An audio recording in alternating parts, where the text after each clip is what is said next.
ACTA, Accord commercial anti-contrefaçon. L'appellation est trompeuse. L'idée initiale de l'ACTA est de protéger la propriété intellectuelle au niveau international. Cet accord est censé empêcher la contrefaçon de produits et de marques comme les copies de produits de luxe ou l'usurpation de marques, par exemple l'utilisation d'une marque de voiture célèbre pour des tampons périodiques. Cela sauvegarderait les investissements dans la recherche et le développement de produits industriels comme les brevets médicaux ou les produits pharmaceutiques. Cet accord est aussi supposé apporter une aide qualitative aux artistes et aux journalistes et harmoniser à l'échelle internationale les législations relatives aux droits d'auteur. Ça a l'air bien, n'est-ce pas? Mais il y a un hic. Le dictionnaire anglais-Oxford définit la contrefaçon comme une imitation frauduleuse de quelque chose d'autre. Quand un fichier est copié sur Internet, il est rigoureusement identique à l'original, aucunement une imitation. Ça n'est pas un vol non plus car l'original n'est pas substitué. L'information est simplement partagée gracieusement. Ainsi la contrefaçon n'a rien à voir là-dedans. Développons. La propriété intellectuelle n'est jamais vraiment définie par l'ACTA. Elle peut désigner des marques déposées, ou n'importe quelle idée ou information qui pourrait à terme être copyrightée, limitée ou criminalisée. Cela va avoir un effet épouvantable sur Internet tel que nous le connaissons à l'heure actuelle. Le texte de l'ACTA recouvre un grand nombre de domaines, il est très complexe et difficile à appréhender. Nous allons donc vous montrer ce qui arrivera à Internet en usant d'analogies avec le monde physique. Imaginons que vous payiez un cours de cuisine. Pendant ce cours, vous apprenez à cuisiner un délicieux poulet frit. Vous rentrez ensuite chez vous et donnez la recette à votre femme. Mais voilà où le bas blesse. Pour ACTA, vous êtes maintenant tous deux des criminels car vous avez partagé cette information gratuitement alors que vous seul aviez payé pour l'acquérir. Les accords ACTA sont clairs. Si vous êtes soupçonné de partager des informations relevant du droit d'auteur selon le pays dans lequel vous vivez, vous ne pourrez plus accéder à ce genre de cours, vous écoperez d'une amende ou vous irez directement en prison.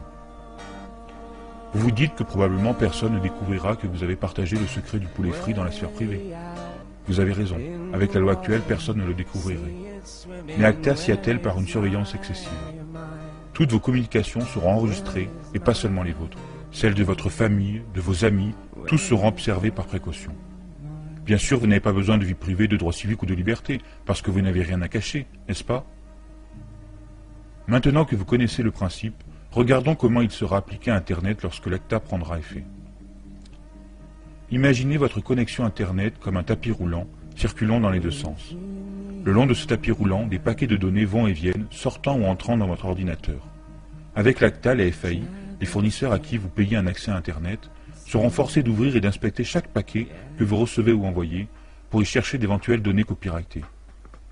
Envoyez ou recevez des informations copyrightées plusieurs fois et vous serez coupé d'Internet ou ferez face à des poursuites judiciaires. Cela signifie que si vous envoyez un fichier MP3 à un ami avec un logiciel de messagerie instantanée, uploadez une vidéo d'une soirée où l'on entend de la musique copyrightée, ou citez un article de presse copyrighté dans un email, votre compte est bon. C'est comme ça. Comme si cela ne suffisait pas, l'information concernant l'article de journal que vous avez envoyé par email sera transmise aux éditeurs et à leur demande, vous pourrez écoper d'une amende ou d'une peine de prison. Les FAI seront requis de vérifier qu'aucun contenu copyrighté ni aucun lien vers du contenu copyrighté ne se trouve jamais sur leur serveur. Cela sera fatal pour les sites qui hébergent du contenu généré par leurs utilisateurs, comme de la musique, des photos ou de la vidéo.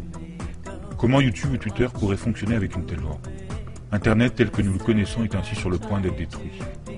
Au moins, vous pourriez penser que l'argent récolté dans tous ces procès profite aux créateurs.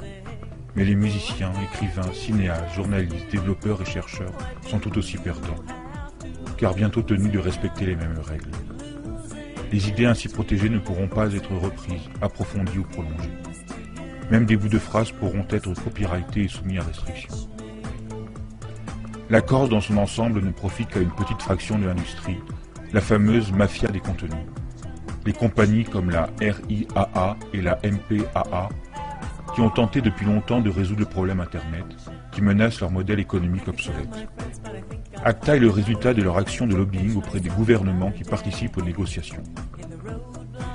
La dernière fuite du document officiel indique que toutes les techniques pour contourner les filtres de contenu et l'infrastructure de blocage seront ainsi déclarées illégales. Le pire dans cette histoire est que tout se fait sous le manteau. Si vous êtes européen, cet accord est élaboré par des individus que personne n'a élus. Vous avez déjà vu où cela a mené YouTube? Des vidéos sont bloquées dans certains pays. Cette protection obsessionnelle contre la copie est également un bon moyen de supprimer les informations dites gênantes. Une fois que tous les filtres internet et les techniques de blocage seront en place, toutes les informations identifiées comme copyrightées pourront être supprimées. Peut-être votre blog critique ou votre compte Twitter, ou la vidéo que vous avez faite sur les élections truquées ou des catastrophes écologiques, ou même les photos de vos chatons. Ok, peut-être pas de vos chatons. À moins que vous ne dessiniez le logo de Coca-Cola sur leur fourrure. Tout cela semble incroyable pour quiconque aurait jeté ne serait-ce qu'un coup d'œil à la façon dont Internet fonctionne. Mais souvenez-vous, ceux qui travaillent sur cet accord n'ont peut-être aucune idée de ce qu'est Internet. Dès que le traité sera signé, leurs règles devront être appliquées. Les conséquences que nous aurons affrontées sont les suivantes.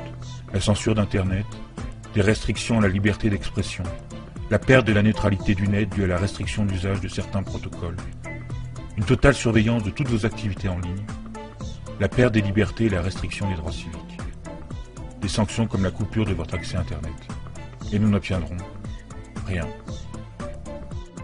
Le temps est venu d'agir pour Internet.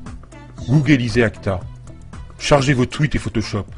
Faites savoir que personne ne déconne avec l'Internet, jusque dans la rue. Stop au Kraken.